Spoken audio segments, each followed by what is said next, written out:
Entonces vamos a continuar con nuestra clase número 14.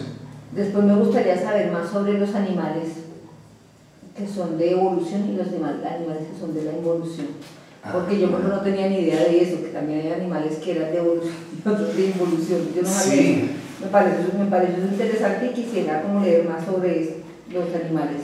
Yo antes de conocer la gnosis y antes de conocer, me preguntaba, bueno, ¿y los animales qué? ¿De dónde o cómo hacen para funcionar los animales? ¿Será que también tienen parte? Pues yo no sabía explicarlo, claro. Pero entonces ya con el conocimiento y con la cuestión sí, logro entender tantas cosas, y es que eso se trata. A nosotros también nos impactó mucho la gnosis, o sea, era algo que estábamos buscando hace mucho tiempo. Yo recuerdo que íbamos a conferencias de grupos así metafísicos, que por cierto yo no entendía nada de lo que decían a los 11 años. A los 11 años acá por el Quirinal, por Pablo VI, había un grupo de la mamá de un amigo. No, que si quieren participar es gratis. Yo me iba para allá. Siempre me inquietaban esos temas, ¿no? Y uno tiene muchas inquietudes. Hay cosas como que uno intuye, ¿no? Que cuando llega la noción uno dice, con razón, que tú dices, ¿no? Porque como que la gnosis no entra, sino que sale. O sea, uno la reconoce porque la tiene adentro. Eso es algo muy interesante de estudiar, porque la gnosis tiene mucho que ver con nuestra conciencia y está ahí. Nada de eso es nuevo.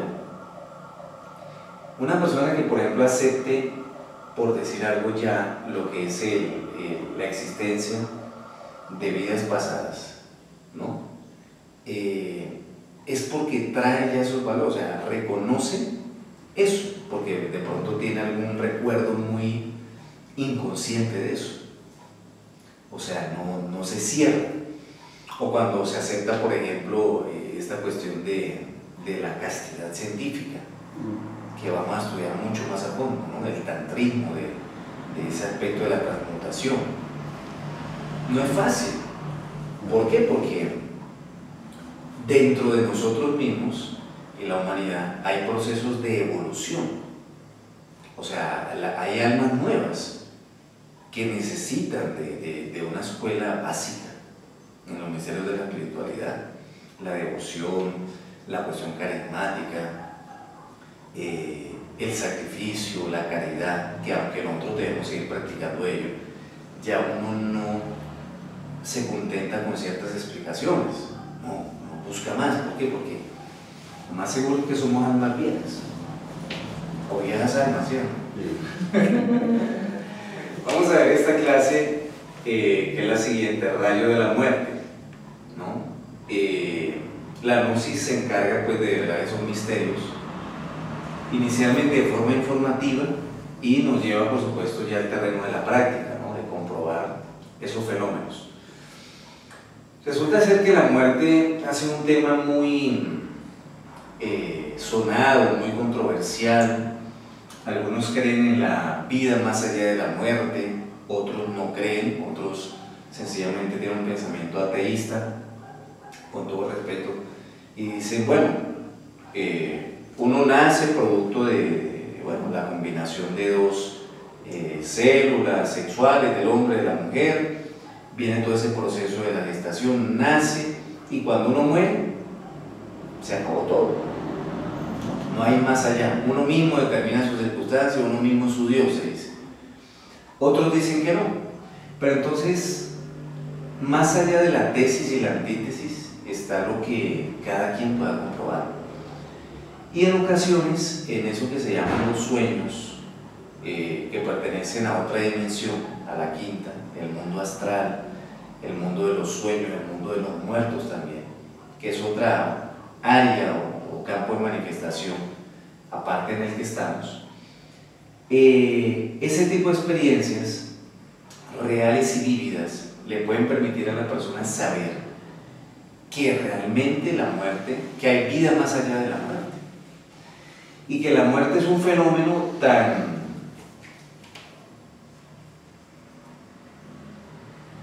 claro, tan manifiesto como la misma vida. O sea, hablar de la vida y de la muerte es hablar de la cara y el sello de una moneda.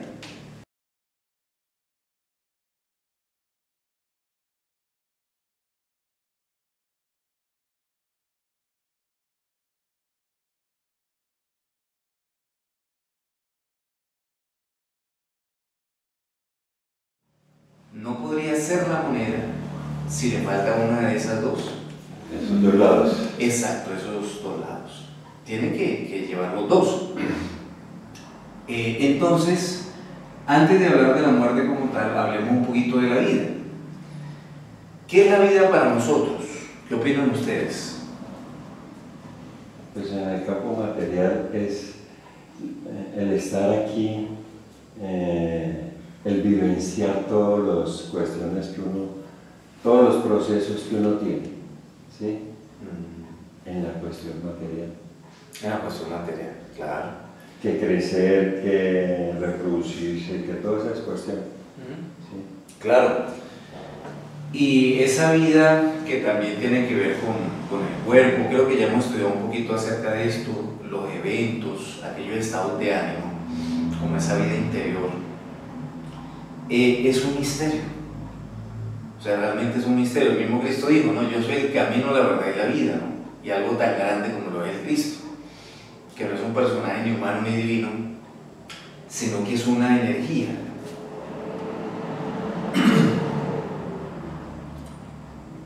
Podemos decir que la vida es una energía que se divide en subtipos de energía.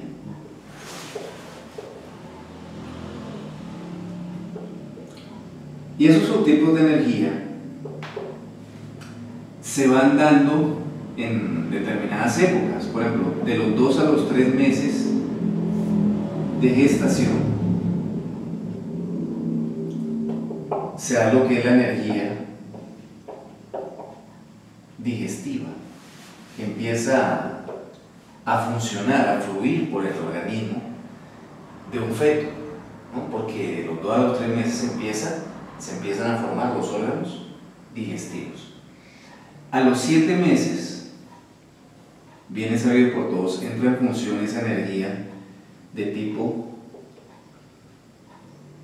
respiratoria, todo lo que tiene que ver con los pulmones, que son tan necesarios para la vida, porque bien lo dijeron los sabios en la Biblia, ¿no? En el momento en que Dios creó al hombre, le insufló el hálito de vida, que es lo primero que uno hace cuando nace. Y todo ese viaje de bacterias que va para adentro, ¿sí? Uno hace así y rompe en llanto. Y también, ¿cuánto puede durar uno sin respirar? Sin respirar, ahí está. Ahí la misma vida. Puede uno durar más días sin comer. Sí, hay personas que dejan de comer ya el desayuno o el almuerzo, están que se mueren. Pero siguen viviendo, o sea, uno puede aguantar, pero díganme sin respirar. Mejor dicho, 3 minutos máximo, 2 minutos, 3 minutos ya. Exacto. Está uno que se revienta. Está uno que se revienta ahí. Por eso es que un niño puede nacer y sobrevivir 7 meses, porque ya tiene por lo menos las condiciones para justamente respirar y mantenerse vivo.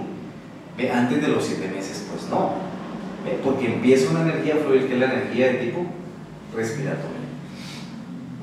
Entre los 2 y los 3 años ya, la energía ósea empieza a solidificar los huesos, todo lo que son las estructuras óseas de nuestro cuerpo. Bien es sabido que el niño hasta antes de los 3 años respira por acá, por la fontanela. Por eso es que los partos en el agua son plenamente viables, ¿no? Tú que estudias tanto ello, que has vivido la experiencia, ¿no? Ahí sí, como se dice, nacen como peces en el agua. ¿Por qué? Porque ¿en qué ambiente era que estaban? Tierra, agua, aire o fuego. Acuoso. Porque el líquido amniótico, ¿no? de la placenta es líquido, ¿no? Él estaba en el agua, nace sin problema. Pero ya después de los 3 añitos, esta zona ya se logra. Sí. Exacto. Es tan cierto esto que en algunos lugares a los niñitos los acuestan no sobre el colchón, hacen unas almohaditas de lentejas. Mis hijos tuvieron una almohada de lentejas. ¿Sí? Mis hijos tuvieron una almohada de lentejas y la almohada se pone redonda. Redondita. Exacto. ¿Por qué? Entonces, Porque eso le va molando. El que lo deja mucho tiempo así, pues queda con la cabeza plana. O mucho tiempo de este lado, queda con una orejita un poquito metida. O si lo deja mucho tiempo también así, queda como Dumbo, ¿no? Así con las orejitas. Entonces, eso porque la estructura ósea todavía no ha alcanzado cierta solidez hasta antes de los 3 años. Ya después se puede moldear más fácil. Claro, porque, y de hecho tiene que ser así, porque si no sufriría mucho el niño en el momento del parto, porque es demasiado estrecho. Que la mujer también tiene una flexibilidad a nivel de esa área o sistema del cuerpo, el genital, es una cosa, pero el niño también ayuda, o sea, la estructura del niño, como no está tan compacta todavía a nivel óseo, él ayuda para poderse estrechar y salir, ya después se relaja, ¿comprendemos? En el momento de que hay un parto natural. Pero entonces es porque esa energía todavía no está fluyendo como tal. A los 7 años, entonces ya hemos hablado que está la energía de la personalidad conformándose en esa persona, sus patrones de pensamiento y comportamiento. A los 14, la energía sexual fluye también por el cuerpo. Exacto, sí, es la energía sexual. Lo que pasa es que hablar del líbido concretamente ya implica un aspecto de lujuria, ¿no? Cuando un hombre, por ejemplo, es morboso, genera, la energía sexual se multiplica cuando hay una excitación, pero cuando ya hay morbosería, esa energía ya se contamina con la libido, que viene a ser justamente una segregación de tipo lujuriosa, que afecta a la persona que la tiene, ¿no? Igual pues puede suceder en la mujer, pero entonces esa energía sexual aproximadamente a los 14 ya empieza con todo su vigor a fluir por el organismo, y entonces ya sabemos que trae los caracteres sexuales secundarios. Al hombre nos sale el vello, se nos engrosa la voz, a la mujer se le ensancha las caderas, adquiere su forma propia de mujer, ¿no?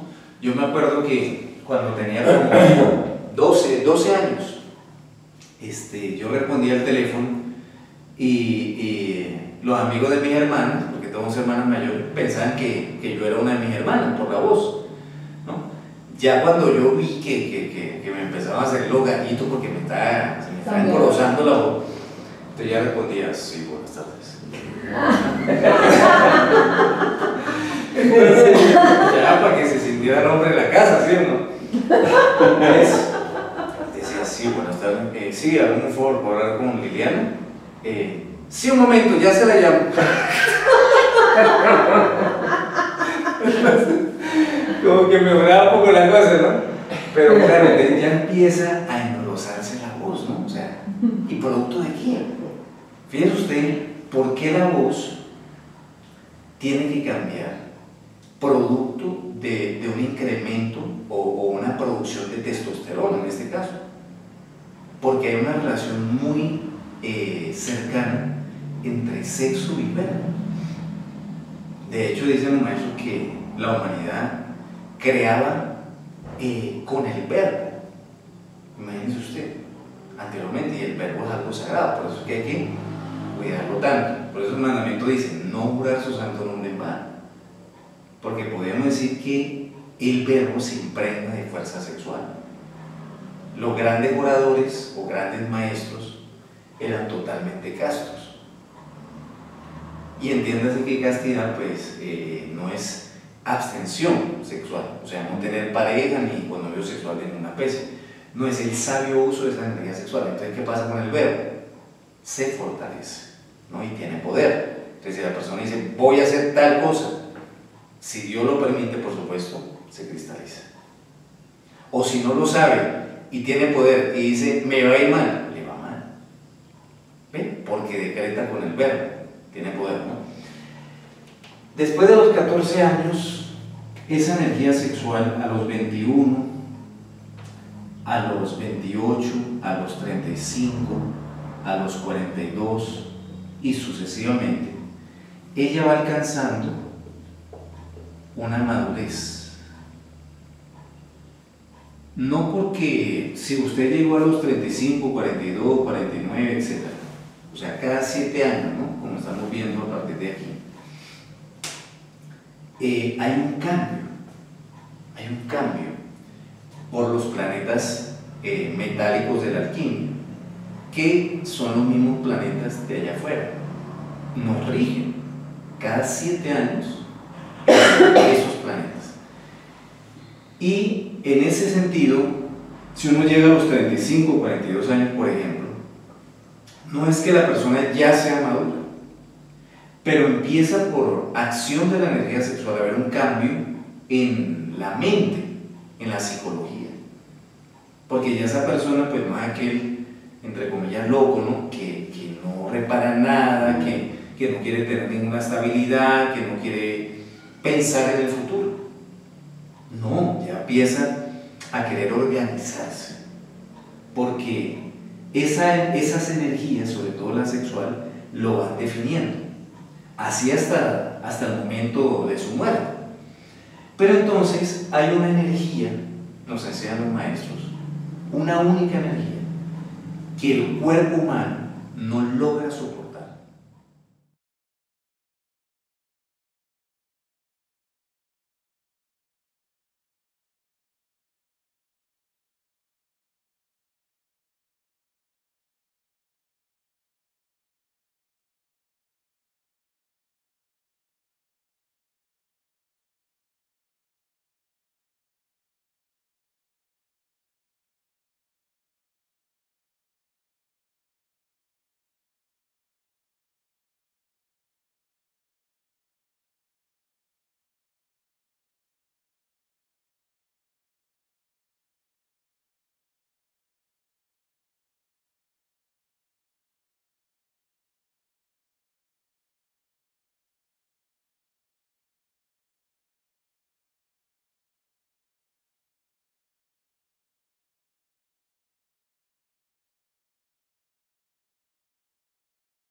Y esa energía, al igual que la vida es una energía, se llama la muerte. La muerte es una energía que el cuerpo humano no logra resistir. Y en ese momento cesan sus funciones vitales, ¿no? Puede ser antes o puede ser después, en menor o mayor tiempo, pero llega. Salvo muy raras excepciones. Por ejemplo, el Maestro Jesús es uno de esos casos, que mueren y resucitan. O sea, vencen la misma muerte, que es una ley para cualquier cristiano, para cualquier mortal, justamente. ¿No? O sea, una persona que no ha hecho un trabajo de regeneración. Pero hay maestros que matan la muerte. ¿A qué nos referimos? Mueren psicológicamente, totalmente, en los agregados psicológicos. Y son capaces de ganarse la gracia, porque eso no es tan fácil, ¿no? O sea, ya van a ver ustedes en este curso que eliminar los agregados psicológicos es una tarea no imposible, porque si no, pues no estaríamos acá, pero sí es gradual y requiere bastante esfuerzo. Ahora, la recompensa es muy grande, porque podría llegar a adquirir hasta la inmortalidad. Vea que la Biblia habla de aspectos metafísicos. Lo que pasa es que se ha interpretado que es para unos solamente y otros no. Cuando el Cristo dijo, si tuviese fe con un granito de mostaza, podría hacer las cosas que yo he hecho. Imagínate tú. Y dice, y muchas más. Cosa que no es tan fácil, pero plantea la posibilidad. Entonces, ya propiamente hablando de la muerte, que es una energía esa energía viene de la sexta dimensión. Eso es nada curioso que tú dices que es la muerte es una energía que no tolera el cuerpo. Yo siempre había pensado que era la ausencia de energía. Sí, y al mismo tiempo viene a ser la cesación de esa fuerza orgánica que uno tiene, esa energía orgánica. Pero entra en actividad una energía, o sea, viene de la sexta dimensión, estremece el cuerpo y separa el alma del cuerpo mismo, ¿no? Es un rayo, por eso que la conferencia dice, ¿no? Visto clarividentemente, viene a ser un rayo, ¿no? Que llega hasta el lecho del desencarnado, si es que muere en el lecho, puede morir en la calle o en cualquier otro lugar, ¿verdad? Pero en ese momento, cuando viene ese rayo, y ya vamos a ver quién lo trae, se rompe eso que se conoce como el famoso hilo de la vida, ¿no? Se rompe esa conexión que existe entre, como volvemos a decir, la esencia que somos nosotros en realidad y el cuerpo físico. Entonces, todo iba bien hasta que, llamémoslo así, llegó la muerte. En el sentido de que este cuerpo podía resistir a esa energía, pero llegó esta energía de la sexta dimensión, o sea, mundo causal, el mundo de las causas naturales, donde todo se registra. En el libro de la vida de nosotros están todas las acciones que hemos realizado, cometido, para bien o para mal. Y por una ley de causa y efecto, o sea, del karma, ¿verdad? Lo que ya hemos estudiado del karma, viene el rayo y separa a esta naturaleza de tipo espiritual que somos nosotros y el cuerpo físico. Pero resulta ser que antes que esto se suceda,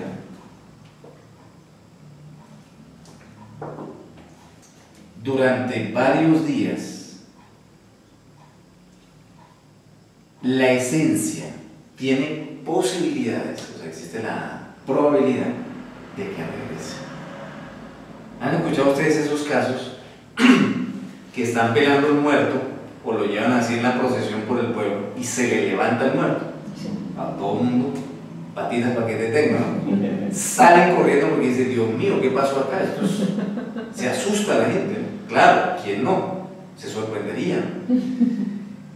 ¿Han escuchado esos casos, por ejemplo, que han enterrado a la persona en un ataúd y lo van a cambiar de fosa, van a hacer algún arreglo, alguna cuestión, abren el ataúd y está arañado por dentro y el muerto en la posición había vuelto de la muerte, no era su tiempo todavía?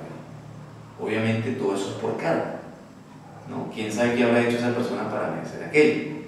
Generalmente no es así, el que se murió pues se murió, pero a veces se levanta, ¿ve? O sea, durante 3 días y medio. A nosotros nos pasó eso en Tumalunas. Una viejita se murió. ¿Sí? Entonces ya el médico dijo, no, ya no le reanimes más, no sé qué, ya era viejita. Sí. Entonces ya se murió. Entonces el doctor salió a decir a la familia que la viejita había muerto. Y nosotros, la enfermera lo tapó completo, con las sábanas y la tapó. Yo le desconecté el ventilador, apagué el ventilador y todo, y nos fuimos. Y de pronto entra una enfermera gritando, ¡Sandra, Sandra! Esa paciente está respirando. Y yo, ¿cuál? La que se murió está respirando. Y yo, ¿cómo así? Y me fui a mirar. Pues la viejita estaba viva. Y tenía otra vez signos vitales. Vuelve y conecta al ventilador y todo. Y el doctor dice, ¿yo cómo voy a salir a decir a la familia? Qué pena que me equivoqué, que no estaba muerta. Exactamente, ¿eh? Ese es uno de los casos, por ejemplo, vivido ya directamente por ti, que tuviste, como tantos otros que se han sucedido.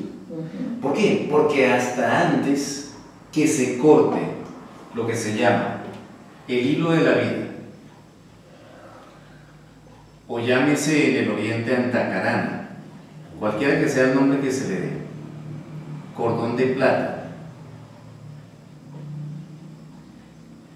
ese hilo realmente solo lo corta hasta los 3 días y medio, que es tiempo durante el cual se dan 3 juicios. Porque a toda persona que va a desencarnar o a morir, decimos desencarnar porque la esencia que somos nosotros deja la carne, deja el cuerpo. Nosotros debemos conceptuar en relación a la muerte, pero no viéndola desde el punto de vista espiritual. La muerte es un fenómeno, repito, como la vida que atañe al cuerpo físico, pero el alma se sale de esas leyes, o sea, la esencia, porque necesitamos desarrollarnos y adquirir el estado de alma, ¿no? Entonces, en el momento en que viene por ley el rayo de la muerte, hace que los sentidos extrasensoriales, o sea, los chakras de la persona que está muriendo, se sensibilicen, tanto al punto que algunos pueden predecir su propia muerte, sobre todo estas personas ancianas. Se van despidiendo, llámeme a tal, llámeme a cual, incluso piden perdón o dan algunas recomendaciones, ¿no? Y en ese momento sienten la presencia de ese rayo. Cuando esa persona, decimos, murió, o sea, cuando le toman el pulso y los signos vitales no aparecen, o sea, murió, ¿no? ¿Qué decimos? Como en el caso que mencionas. En realidad ha caído en un desmayo profundo, porque tienen que pasar 3 días y medio para que se suceda el juicio, los 3 juicios. Entonces, el primer juicio que se le hace a una persona se da antes de que desencarne o muera, y es una retrospección rápida, le llamamos en estos estudios una retrospección rápida. Esto quiere decir que en ese momento la persona que está muriendo empieza a recordar toda su vida en cuanto a todos los eventos que ha hecho para bien y para mal, de forma retrospectiva, o sea, desde el fin de su vida, ese momento, hasta el inicio, hasta su niñez. Y entonces se acuerda absolutamente de todo el mundo, de sus hijos, de sus padres, de lo que ha hecho para bien, para mal, de cuando mintió, robó, ultrajó, cuando hizo una muy buena obra de caridad, cuando fue honesto, todo. Y siente que se le está yendo la vida. Yo lo digo por experiencia. Un día iba por una carretera en el Perú y arbitrariamente, muy imprudentemente, el conductor que iba manejando una van de pasajeros, éramos como 12, 14 pasajeros, como era doble vía, adelantó por la izquierda, pero de una forma tan imprudente tal que cuando hicimos así, ahí mismo pasó el otro carro, o sea, milésima faltaba para que se estrellara. Yo iba en la parte de adelante, yo iba prácticamente de copiloto. Y en ese momento, claro, uno está ocupado, revisando tal o cual cosa. Cuando uno mira y siente la presencia de ese rayo, porque así fue que lo sentí, queda uno bloqueado, o sea, ni para decir, oiga, ¿qué le pasa, hermano? O para agarrar el manubrio y hacer así. No, o sea, uno queda bloqueado. Y en ese momento, en milésimas de segundo, recuerda todo lo que les estoy diciendo. O sea, cuando uno está cerca de la muerte, es increíble. Yo que tanto durante años había dado estos temas, pero en ese momento yo ya realmente es así. O sea, viví el primer juicio. Y hay personas que ven el túnel y la luz, y tal vez la conexión de allá le dice, no es su tiempo, y regresa.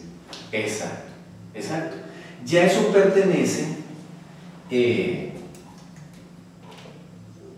a un segundo juicio donde se le realiza a esa esencia una retrospección, pero lenta, mucho más lenta, minuciosa, porque cuando decimos murió, que cayó en un desmayo y todavía el hilo de la vida no se ha cortado. Seguimos ligados a la esencia. Esa esencia queda en la quinta dimensión. Mundo astral. Cuando digo mundo no nos imaginamos otro planeta, no, sencillamente otra dimensión. O mundo de los muertos. ¿No? ¿Qué quiere decir esto? Que los sueños, o esa dimensión de los sueños, es la misma dimensión a los muertos. Pero ¿qué es un muerto? No es un zombie. No, es sencillamente la esencia de alguien que ese sí ya no tiene ligadura al cuerpo físico y se quedó deambulando durante un tiempo en la quinta dimensión, ¿no? Entonces acá estamos en la tercera dimensión, largo, ancho y alto, por eso le dice tercera. Acá la quinta es la eternidad. Ya un poquito más adelante vamos a hablar de la cuarta, que es intermedia. Durante los primeros instantes de la muerte, la esencia se queda en la quinta dimensión y generalmente no sabe que su cuerpo físico ha muerto. O sea, no sabe que lo ha dejado. Porque esa esencia sigue yendo a trabajar, sigue yendo al mercado, sigue yendo a hacer las mismas actividades que realizamos en vida. El maestro Samael menciona que saliendo en cuerpo astral, o sea, desdoblándose en cuerpo astral, fue a esa dimensión y se encontró por la zona de California, dice, un hombre que llevaba grandes bultos encima, era cargador. Cuando se acerca a él, se da cuenta que el hombre ya estaba desencarnado, o sea, en esencia había dejado el cuerpo físico hace años. Pero como nunca despertó conciencia, con las claves que por ejemplo hemos hablado, recuerdo de sí, clave sol, observador y observado, o sea, no se dio cuenta que había muerto, porque no hizo ese discernimiento en vida, él seguía trabajando y cargando bultos. Entonces, al verlo el maestro, dice que al acercarse el hombre lo vio así, con ojos de sonámbulo, y el maestro le dijo: amigo, despierte, usted ya está muerto. Y entonces el hombre lo mira así, como sonámbulo, y sigue cargando los bultos, y sigue cargando. Y digo, comprendí que si una persona no despierta conciencia en vida, después de la muerte, sigue dormido, en el sentido conscientivo, y se queda en la quinta dimensión. Entonces, ¿qué pasa? Después de que se le hace ese primer juicio, queda en la quinta dimensión por unos instantes, un tiempo, eso lo considera la ley, y llevan esa esencia a la sexta dimensión, donde esa esencia, o sea, cualquiera de nosotros, tiene que ver como si fuera en una pantalla, así nos enseñan los maestros, de forma retrospectiva, pero ya más lenta, desde el fin hasta el inicio de su existencia. Pero entonces hay una particularidad aquí, que liberan al 100% de la esencia del ego. O sea, esta persona acá tenía, póngale, un 97% de la esencia embutida en el ego, un 3% libre. Teniendo el ego uno acá se justifica. ¿Cuántas personas no han agarrado robando y dicen: ah, no, pero es que yo tenía la necesidad? No es que mi mujer, mis hijos, pero no es justificación, ¿verdad? No, que le pegó al otro, no, pero es que le pesó primero, o él me dijo tal cosa, ¿no? O que no, que le puso los cuernos a la mujer, como se dice, o viceversa. No, pero es que yo soy hombre, esa es mi naturaleza. No es justificación. Un hombre no hace eso. Un animal intelectual sí, ¿verdad? Como menciona el maestro, sí. Y ni siquiera los mismos animales, ¿no? Entonces, ya acá no. Porque si le muestran que robó la esencia libre del ego, ¿qué pensamos que va a decir? ¿Qué va a conceptuar de eso? Qué oso, qué vergüenza. ¡Qué vergüenza! ¿Por qué lo hice? ¡Qué vergüenza! O sea, un arrepentimiento, algo así. ahí va, entonces siente en el fondo de sí esa misma conciencia. ¿Por qué lo hice? ¿Por qué?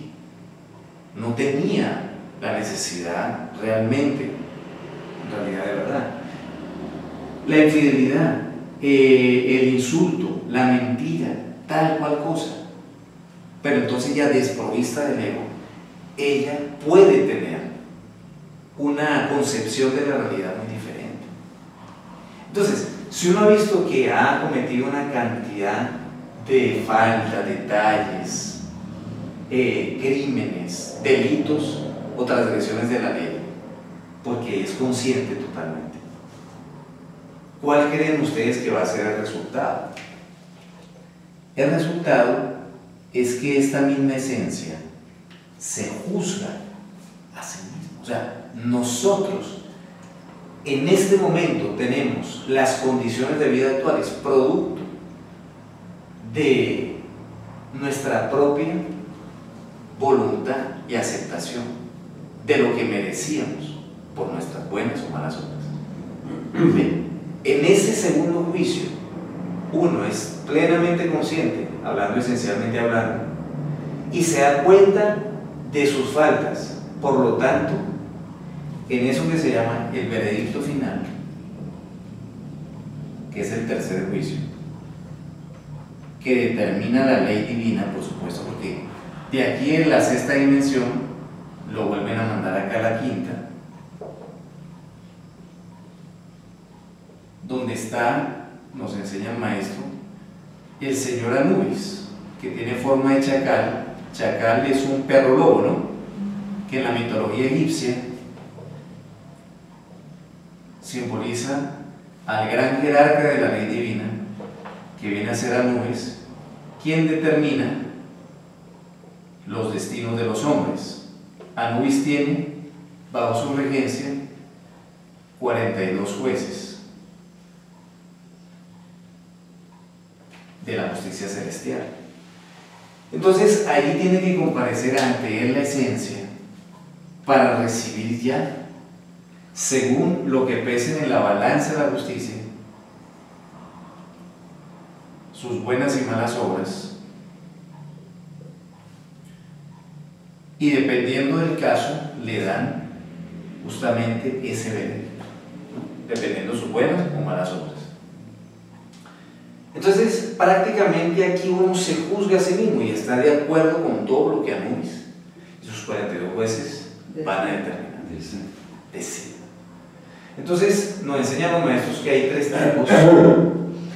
En algo que yo leí decía que, bueno, ahí no hablaba de Anubis ni de que hubieran juegos ni nada de eso, sino que decía que nosotros, o sea, hasta lo que tú dijiste antes, que uno al llegar a ese estado tiene tanta conciencia que se juzga a sí mismo y decide.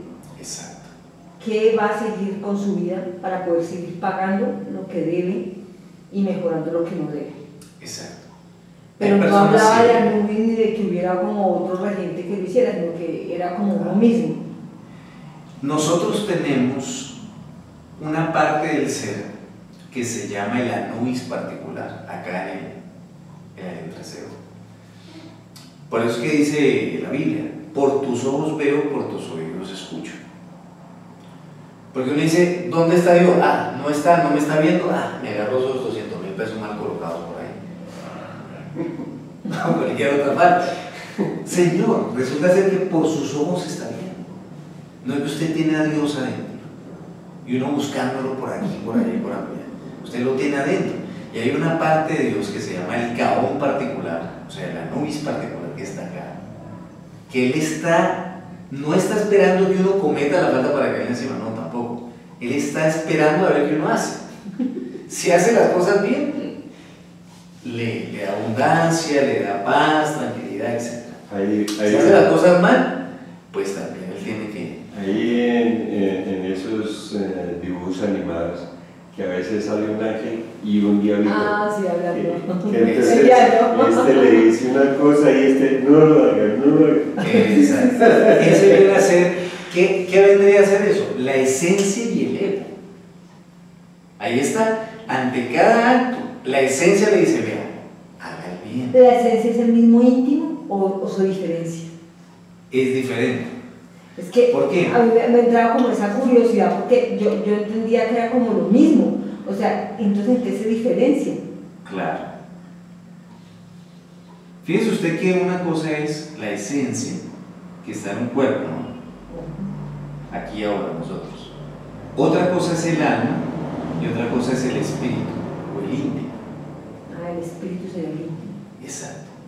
Entonces, eso que dicen, no, que es que el espíritu de no hay quien se sigue apareciendo allá en la fábrica. El espíritu o Dios de la persona. ¿Qué necesidad tiene de estar asustando a la pobre gente? No, él está muy ocupado. O sea, Dios es suprema felicidad, todo lo más sublime que podamos entender. ¿Qué va a estar por ahí apareciendo? Por ahí en una fábrica o en la vera de un camino. No, eso, ¿saben qué es? Eso se llama, y hay que entender esto, otro aspecto, obviamente muy diferente al ser, que se llama la falsa personalidad.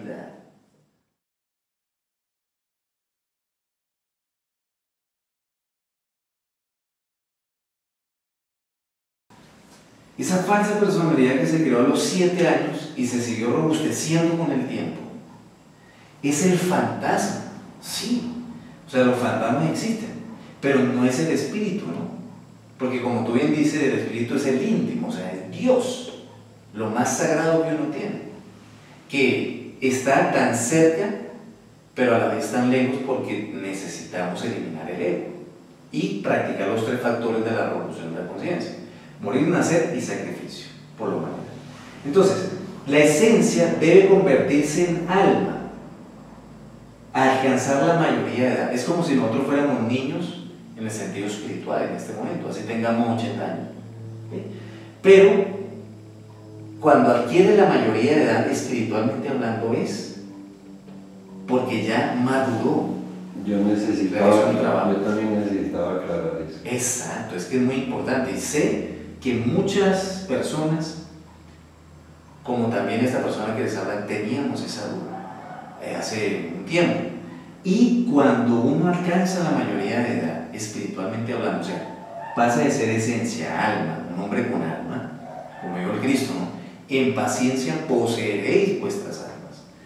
En ese momento Dios o el Padre interno, le confiere la conducción de todos sus negocios, porque ya uno es un sujeto responsable.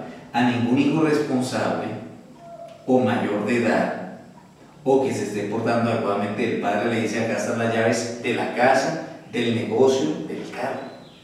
Hagamos esa analogía, ¿sí o no? Porque cuando el padre ve que el hijo responsable, dice: él va a ser mi heredero, usted se va a hacer cargo de los negocios.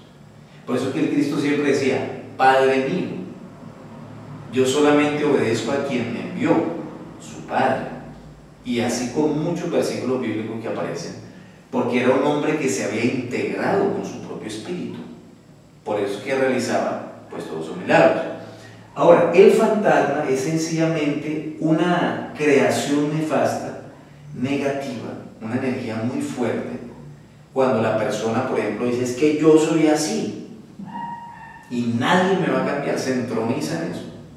No, es que yo nací así, iracundo. ¿Cuándo hemos visto que el niño nace iracundo? Si el niño lo que expresa es belleza, ternura, ganas de besarlo, de adorarlo. ¿Qué pasa cuando uno va volviendo viejito generalmente? Lo van aislando. ¿Por qué? Porque ya esa belleza pura, esa expresión de la esencia de ese niño, se perdió. Porque hay una creación y un obstáculo para el mismo Dios en este momento en nuestra vida que se llama la falsa personalidad.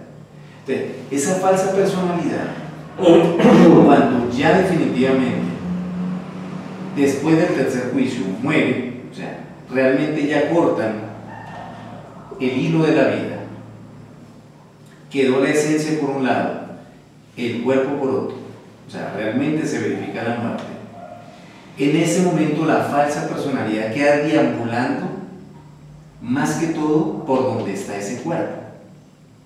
Si lo entierran, generalmente va a estar allí, merodeando, sale del panteón y entra al panteón. Y por eso es que en ese tipo de lugares se pueden ver más este tipo de fenómenos. O generalmente donde esa persona estuvo tanto tiempo, donde le dedicó gran parte de su tiempo, 20, 30 años de su vida, por ejemplo, a comer en el mismo sitio, o a trabajar en la misma máquina, o en la misma área, sigue yendo para allá. Y hay muchos fenómenos. O generalmente, donde hubo una muerte muy trágica, ahí se sigue apareciendo, pese a que ya el cuerpo hasta esté cremado o esté enterrado en un lugar distante. ¿Ah? Entonces, en ese momento se siguen apareciendo en esos lugares. ¿Qué se recomienda ya a esta altura del curso de la gnosis? Los maestros nos recomiendan que para que esa esencia, porque necesitamos entender que lo que varía de la persona no está en el panteón. Ese es un cuerpo, como un vestido, que cuando se nos rasga o se nos rompe y no tiene arreglo, lo cambiamos y nos ponemos otro. Es colocarnos otro cuerpo, y eso no tiene que llevarnos, yo sé que en el caso de ustedes no, pero puede haber personas que sí lo piensan así, como algo imposible, ¿no? Necesitamos entender que 60, 70, 80, 90 años de vida no son suficientes para uno aprender, primero, a conocerse totalmente a sí mismo, no le alcanza. Segundo, aprender de la vida. Se necesitan varios cuerpos, varias oportunidades. Bíblicamente el Cristo habló de la reencarnación. Cuando le preguntaban al Cristo por Juan el Bautista, Maestro, ¿es Juan Bautista el enviado? ¿Es Juan Bautista el Mesías? Y él decía, no, pero Juan es aquel Elías prometido del que hablan las Sagradas Escrituras. Imagínese usted, dando a entender que Elías, que existió cientos de años antes de Juan, porque estamos hablando que Juan existió hace 2000 y tantos años, en la época de Jesús, pero ¿y Elías hace cuántos miles de años no existió? Que fue un profeta judío y se reencarnó en Juan el Bautista. Entonces hay muchos versículos que hablan de eso. Ese es uno de ellos, que plantean la existencia de las vidas anteriores. Y no nos debe sorprender por lo que decimos, porque no son suficientes 80 años de vida para conocer todo aquello. Entonces, ese proceso en el cual la esencia definitivamente ya deja un cuerpo, dura 3 días y medio. Queda un remanente, una energía venenosquiriana, dicen los maestros, generalmente, que es la falsa personalidad, y por eso los maestros recomiendan la cremación. ¿La recomiendan? Eso te iba a preguntar yo, ¿qué tipo de, o sea, ¿qué recomendaban más los maestros? Sí, los maestros recomiendan la cremación por muchas razones, porque es más ecológico. Realmente los cementerios que antes quedaban a las afueras de las ciudades, pero crecieron tanto y tanto que ya quedaron dentro de la ciudad, ahí en el centro, por ejemplo, tenemos un cementerio. Entonces es muy antiecológico, porque o en este caso, los cuerpos que están en descomposición expelan ciertos gases. O sea, es una putrefacción la que se está dando ahí, lógico. Y entonces todo eso daña el medio ambiente, creando enfermedades, epidemias y todo aquello. Mosquitos. Además hay aguas subterráneas, correcto, que se contaminan con todo aquello. Otra cosa, la falsa personalidad se va desintegrando más rápido que si el cuerpo todavía estuviera enterrado. Lo que pasa es que nosotros los seres humanos, y es plenamente comprensible, necesitamos todavía como aferrarnos a ¿dónde está? Ah, bueno, por lo menos está ahí en el cementerio. pero necesitamos comprender todos nosotros que lo esencial, lo digno, lo más puro de ese ser son sus valores. Porque cuando uno se muere, dicen que uno nada se lleva, lo cual es falso. Realmente uno se lleva sus valores o antivalores, lo que hizo para bien o para mal. Y una persona queda en sus enseñanzas, en su ejemplo de vida. Entonces, esa falsa personalidad, que es el fantasma, que en ocasiones se sigue apareciendo, nada tiene que ver con ese espíritu, ¿no? Como tú decías, es el íntimo, o sea, es algo sagrado, pero necesitamos que eso se elimine pronto, y por eso se recomienda mayormente la cremación, ¿no? Entonces, cuando ya pasan por esos 3 juicios, en este caso el veredicto final, pueden haber 3 dictámenes. Si hubo más buenas obras que malas obras, entonces se le da una estadía en el nirvana o en los cielos, como se conoce acá a nivel del cristianismo, que son las dimensiones superiores de la naturaleza, donde esa esencia descansa porque se lo ha ganado, de estar en este valle de lágrimas, de estar sometido a tantas situaciones. Como hizo muy buenas obras porque se daba la caridad, llevaba un buen comportamiento, era un buen padre, era un buen hijo, un buen hermano, un buen amigo, etc. Llevó una vida recta, ganó méritos. O sea, cada buena obra que hagamos representa un dinero cósmico que se llama Dharma y nos permite, ¿verdad?, canjear una serie de favores o peticiones que hacemos, porque una vez pide y no se le da, Señor, porque necesita Dharma, o sea, buenas obras. Esa es la mejor inversión que uno puede hacer. Entonces le dan esa estadía o vacaciones, dicen los maestros, en los mundos internos. Si las obras fueron más negativas que positivas, entonces, pero fueron ya demasiado negativas. Póngale en el caso de Hitler, que no mató a cada uno de esos judíos, pero los mandó a matar. Así haya sido el autor intelectual de eso. Hizo mucho mal. Definitivamente, ni siquiera esperan que cumpla la 108ª vida, sino que lo mandan directamente a los infiernos, a la desintegración, de una vez. Ni siquiera esperan que vaya a la 108ª vida, porque es que ya el karma es tan grande que si era un personaje de eso, pues acaba con toda la humanidad. Ahora, hasta cierto tiempo, ya no podemos hablar de eso, pero vamos a explicarlo. Había un tercer veredicto, que era el que hizo buenas y malas obras a la par. En ese momento le dan un nuevo retorno. ¿Qué es un nuevo retorno? Un nuevo cuerpo físico.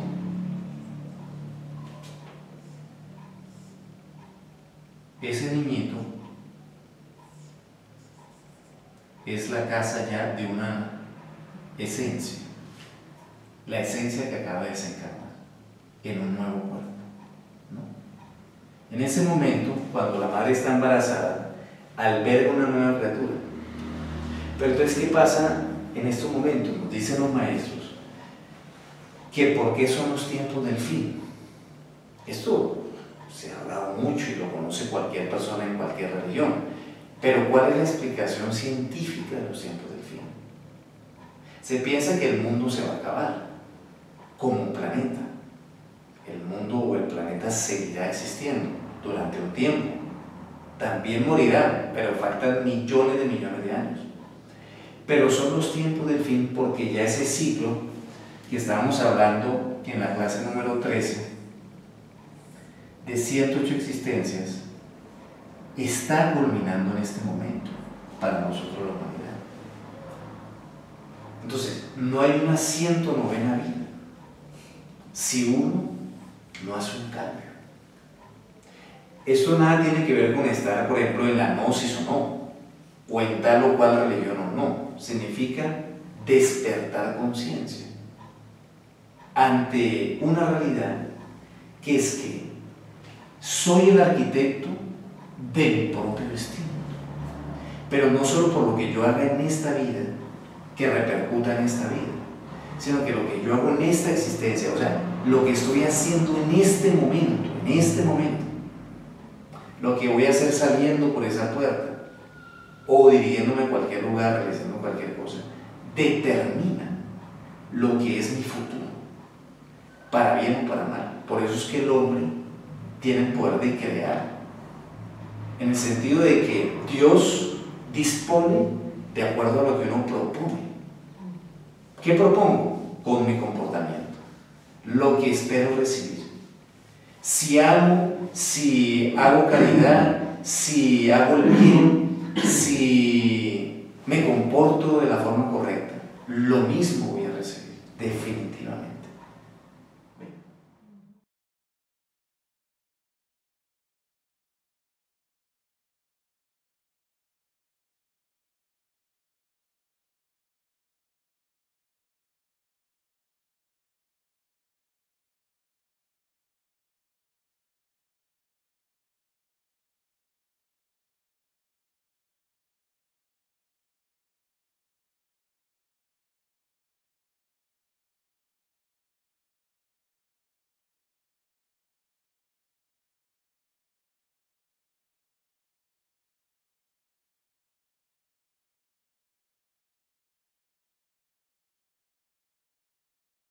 Entonces, en ese sentido, pues como no hay una 109ª vida, nos enseñan los maestros, se está cumpliendo un ciclo y estamos en esos tiempos del fin. Entonces uno debe, por comprensión, bueno, ya empezar a hacer un trabajo, a pagar ese karma que tiene, que no importa lo que vivió en una anterior existencia y que le produjo una cantidad de circunstancias difíciles ahora. Bueno, voy a pagar con buenas obras. Vamos a hablar en la clase 16 justamente, cuando ya terminamos este curso de cámara básica para empezar la avanzada, cómo uno pagar ese karma.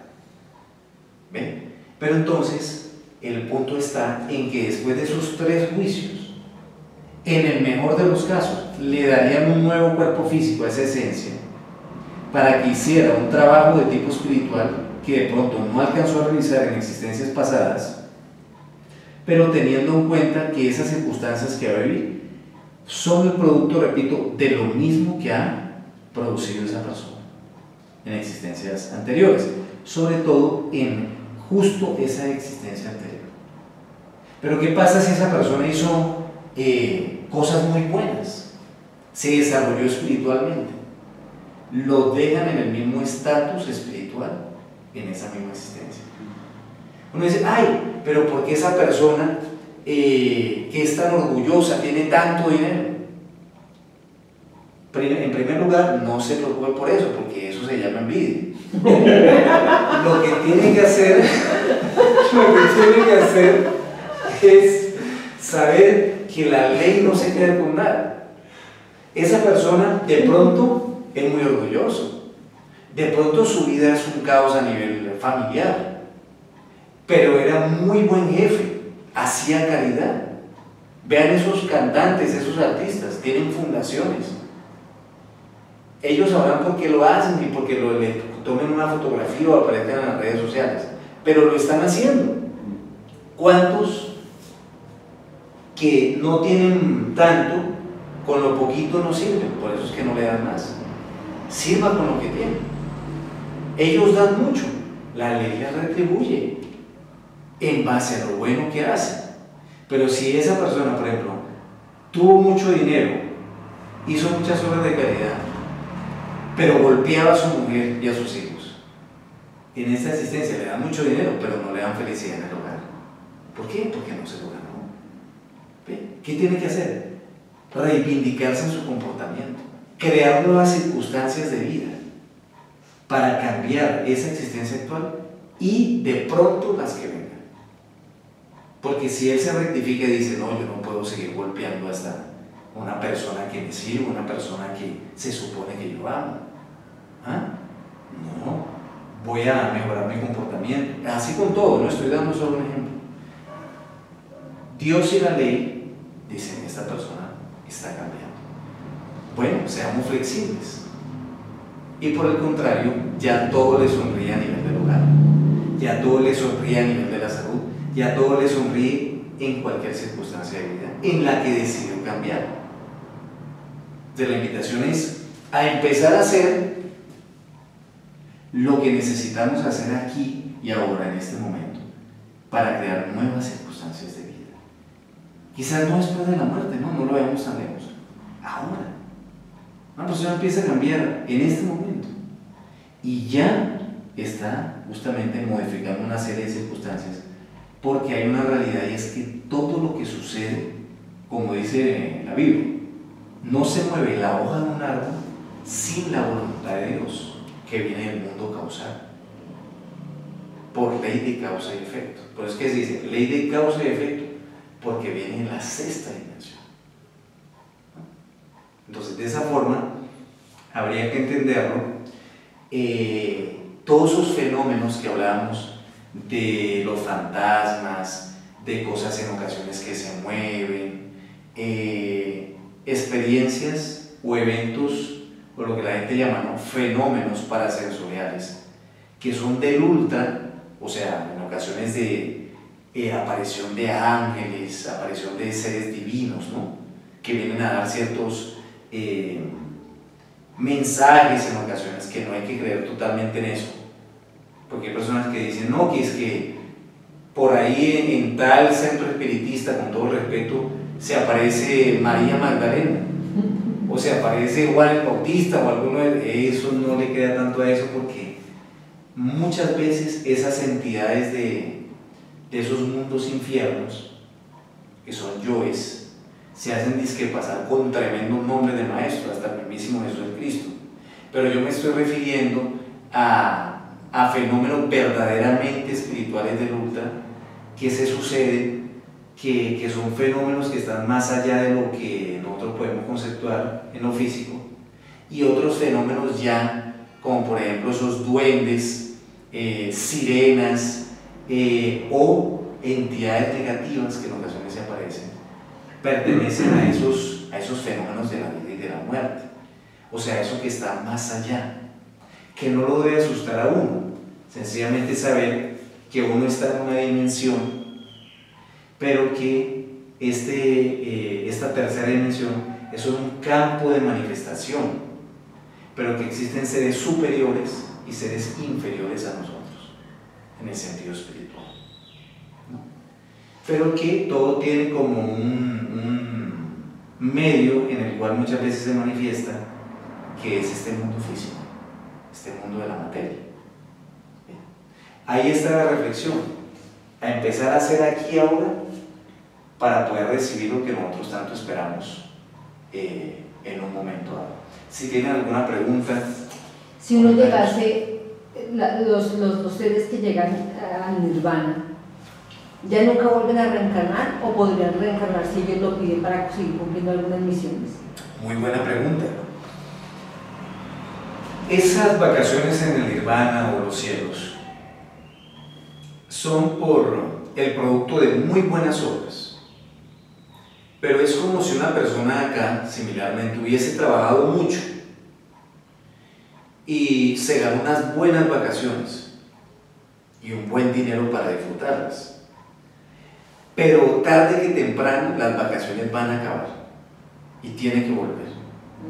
Solo puede quedarse ahí totalmente, se ha eliminado el 100% del ego. Ya ni siquiera en el nirvana, en el absoluto, ¿no? Lo que hablamos la clase pasada, se liberó, despertó totalmente de su conciencia. Él se puede quedar allá por toda la eternidad y volver, por ejemplo, como en el caso de maestros, a cumplir misiones específicas. Eso es para el maestro muy elevado, pero sí sucede, que ellos ya deciden volver, ¿no? De resto, cuando ya se acaba acá el Dharma, lo vuelven a mandar inmediatamente, hasta que, y estamos hablando de que ya puede ser maestro, hasta que elimine totalmente el ego, ¿no? Porque hay grados en la maestría, donde ha eliminado el 50% del ego, 60, 70, 90, pero si quedan átomos del agregado psicológico, que son trabajos ya más rigurosos, debe volver. Por eso decía, acá el mundo físico, que es donde todo converge, para terminar de hacer una obra, ¿no?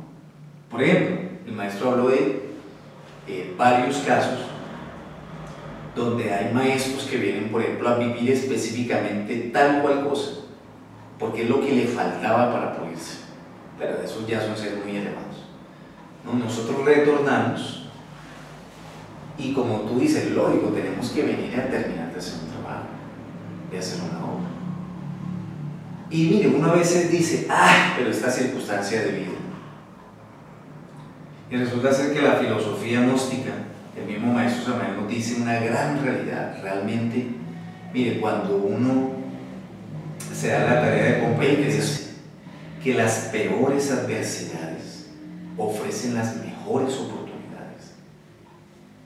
Porque las peores adversidades lo ponen a uno en un gimnasio psicológico, donde triunfa el ser, la conciencia o el ego. Hay un pedazo. De uno depende, ¿no? Pero entonces, en medio de esa situación tan tremenda, donde uno puede reaccionar, donde uno puede explotar, donde uno puede echar todo a perder, están las posibilidades para fortalecerse. Y eso se da a nivel de todo, de lo económico, de la salud. ¿Cuántas personas que han desahuciado se rebelan en contra de eso en una circunstancia muy difícil? Y eso le da más impulso para salir adelante. ¿Cuántos que han llegado a la bancarrota a nivel económico y dicen, no, pero han tocado fondo, yo no puedo seguir así? Y es como si eso fuera un efecto rebote, ¿no? O sea, entre más, perdónenme la expresión, duro se da, más duro rebota y surge una situación. Así pasa en todas las relaciones humanas, en el hogar, en muchas circunstancias de vida. Lo importante es uno siempre tener esa consigna de que, lógico, Dios decide, pero de uno depende lo que Dios decida, lo que tanto hemos venido hablando en estas conferencias. Yo tengo otra pregunta. Dígame. Tengo otras dos preguntas. ¿Por qué la humanidad antes era menos y ahora es más? ¿Por qué hay más almas? O más, bueno, almas no, porque almas no todos tenemos alma.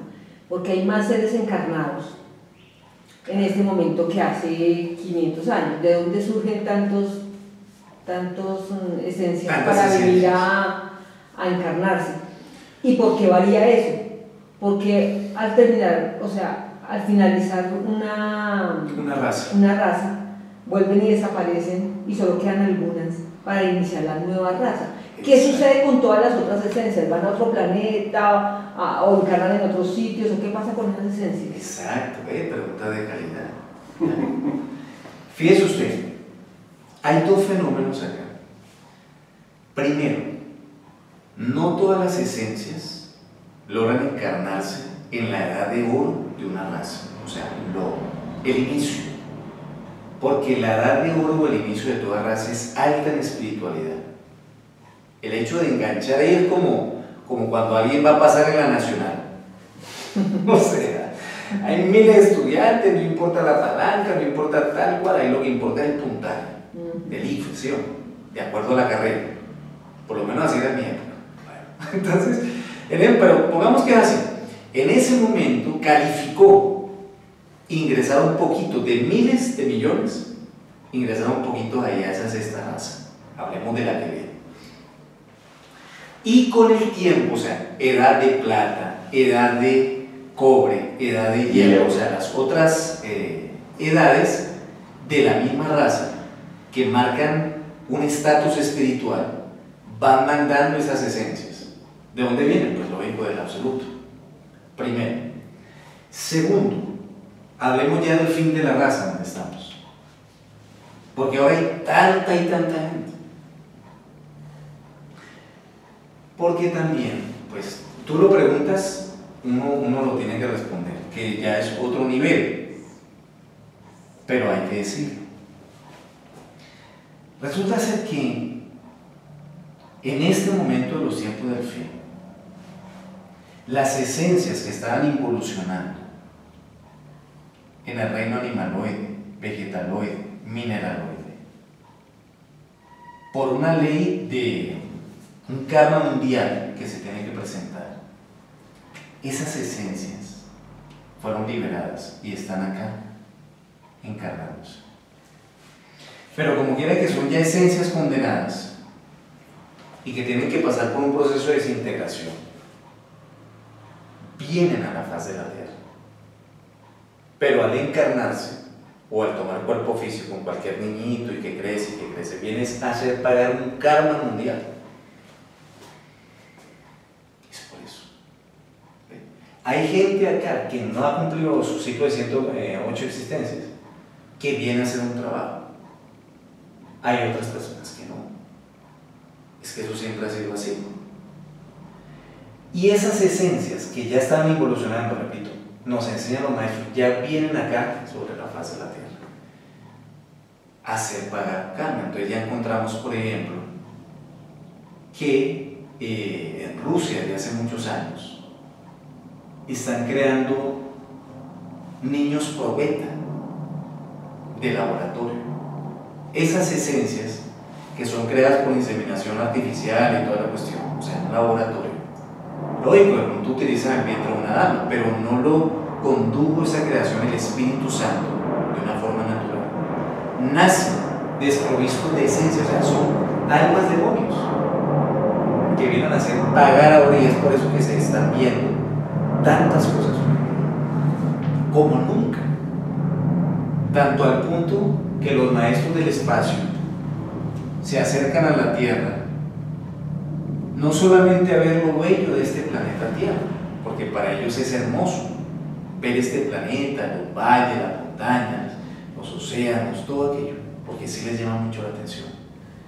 Pero se acercan, nos enseñan los maestros, a ver sorprendidos el grado de maldad al que hemos llegado, porque nunca antes en el universo se había visto esto, como en el planeta Tierra. O sea, para ellos es increíble, es una cosa, y no vienen a juzgarnos necesariamente, vienen a ver, o sea, como eso nunca se ha dado, a ver el grado en el cual de pronto un ser humano ataca a otro, o oprime un botón y salen 1000 misiles a bombardear todo un país, o a explotar una bomba atómica que matan miles y millones de personas. Vienen a ver eso. Entonces esa es la explicación.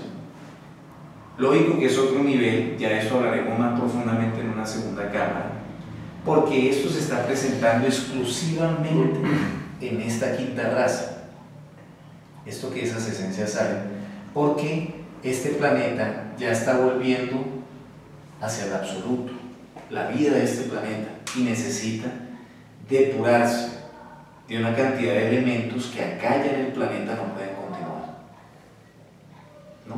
Pero como digo, más adelante iremos hablando un poquito más acerca de esto.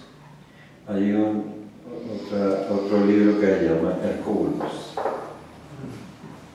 que pues dicen que allá se está comenzando, ¿sí? Que allá se van esas esencias que van a quedar del remanente que va a quedar para la sexta, y los otros serán trasladados para ese otro. Así es, esa es la realidad, que es un tema bastante profundo, sin el ánimo pues, de amenazar a nadie, pero ya la NASA y los grandes países en sus observatorios han podido verificar que se acerca un planeta. No es que va a chocar con la Tierra, tampoco es así, pero él viene a hacer cambiar el eje de posición, el eje de la Tierra, y eso pues va a traer una gran cantidad de cataclismos y fenómenos geológicos que siempre se han presentado. El problema es que la humanidad depende de la calidad o del estatus espiritual que tenga esa humanidad, o perece en esos cataclismos o es rescatada. Entonces va a haber un remanente de personas que van a ser parte de esa sexta raza en este planeta, pero que depende en cualquier latitud de la Tierra, en cualquier religión, en cualquier lugar donde se encuentre. Lo importante es que esté trabajando en el despertar de la conciencia, verdaderamente, de una forma seria.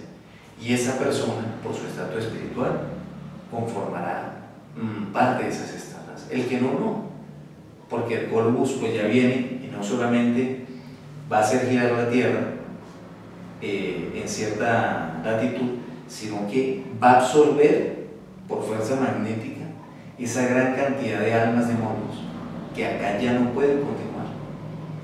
Y la aspiración de cada uno de nosotros es salirnos de ahí y poder, ojalá, continuar acá en este lindo planeta en un proceso de evolución espiritual, que no sea por el tiempo, sino porque uno así en vida lo desea. Entonces, bueno, les agradezco mucho su presencia, su atención. Bueno, nos estaremos viendo el día lunes, ¿no? ¿Les parece bien hasta ahora? Sí. ¿Sí? Sí, sí. Sí. Mejor, ¿no? Mejor. Hagámoslo mejor tempranito. Listo. A las 7.